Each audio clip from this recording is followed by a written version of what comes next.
शरद पवारांकडून कुटुंबात भेदभाव होत असल्याचा आरोप अजित पवारांनी केलाय।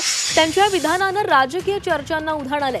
अमरावतीत त्यांनी हे पवारांबाबतचं वक्तव्य केलंय। मी 8 वेळा बारामतीतून फॉर्म भरला, सुप्रिया सुळेंनी 4 वेळा फॉर्म भरला, तर शेवटी घरातल्या लोकांना सारख्या पद्धतीनं वागणूक देत असाल तर हा थोडा भेदभाव होता, असं अजित पवारांनी म्हटलंय।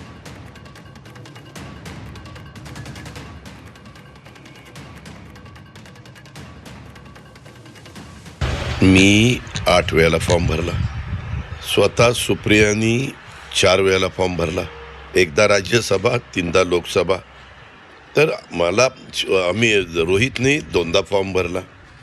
शेवटी तुम्ही ज्यावेळेस सगळ्या घरातल्या लोकांना सारख्या पद्धतीनं जर वागणूक देत असाल तर हा थोडा भेदभाव होतो, असं माझं मत आहे। ह्याच्यात टीका काय?